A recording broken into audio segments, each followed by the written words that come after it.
Rainmaker Voice, renungan untuk Angkatan Kerja Muda Kristen. Tema kali ini adalah membujang.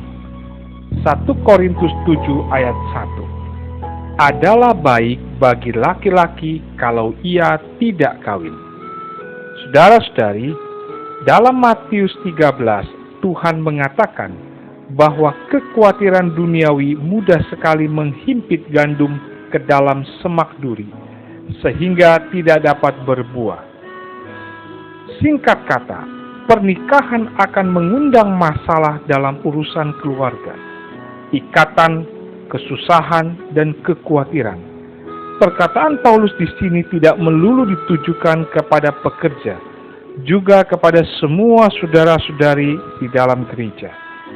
Jika seseorang dapat membujang, ia akan terhindar dari banyak kesulitan. Paulus tidak memerintahkan mereka membujang, tetapi setelah membaca tulisannya, kita merasa bahwa Paulus memang cenderung menginginkan orang membujang. Di sini Paulus tidak mempunyai pendapatnya sendiri. Ia hanya membentangkan kenyataannya kepada kita.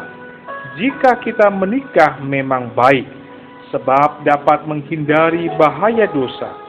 Tetapi menikah akan membuat kita mengalami banyak ikatan, banyak kesusahan, lagi pula banyak kekhawatiran duniawi.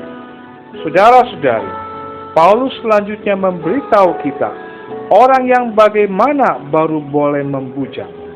Dia berkata bahwa orang yang menerima karunia Allah, dia boleh membujang.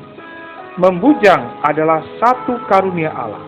Dikatakan bahwa yang seorang menerima karunia ini, yang lain menerima karunia itu. Jika kita perlu menikah, maka pernikahan itu adalah karunia Allah. Tanpa karunia Allah, kita tidak dapat menikah. Itulah sebabnya Paulus berkata, setiap orang menerima dari Allah karunia-Nya yang khas, yang seorang karunia ini, yang lain karunia itu. Jadi, orang yang membujang memiliki karunia Allah. Orang yang menikah pun memiliki karunia Allah. Bagi orang yang membujang, syarat yang pertama ialah karena ia hanya mempunyai perasaan seks tanpa tekanan atau paksaan seks.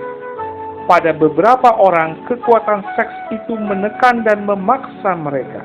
Tetapi pada orang-orang lainnya hanya memiliki perasaan tanpa paksaan.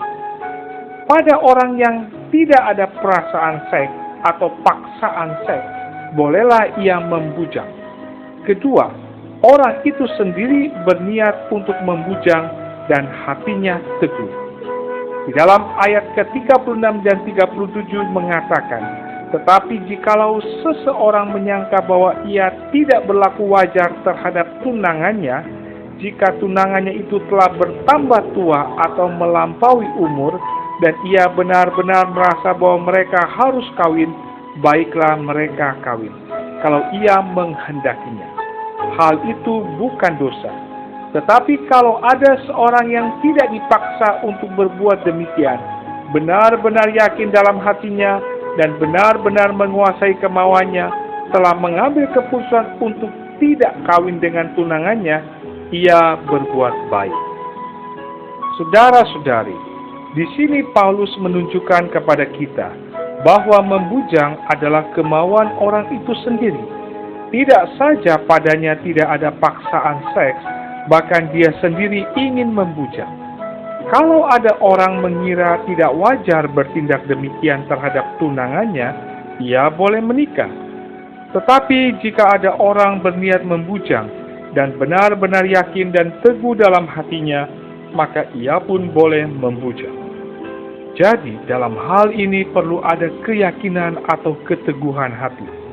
Ketiga, harus tidak ada kesulitan dalam keadaan sekitar. Ayat 37 mengatakan, tidak dipaksa untuk berbuat demikian.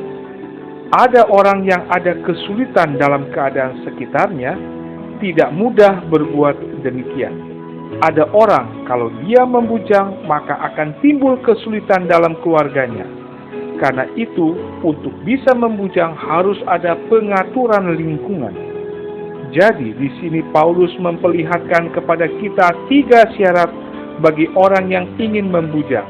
1. Perasaan seks tidak menekan. 2. Berkeyakinan teguh dalam hati untuk berbuat demikian. Dan 3. Tidak ada kesulitan dengan lingkungan sekitar. Kalau seseorang telah memiliki 3 syarat tersebut, maka ia sudah boleh dan dapat membujang. Demikianlah renungan kita kali ini. Tuhan Yesus memberkati. Amin.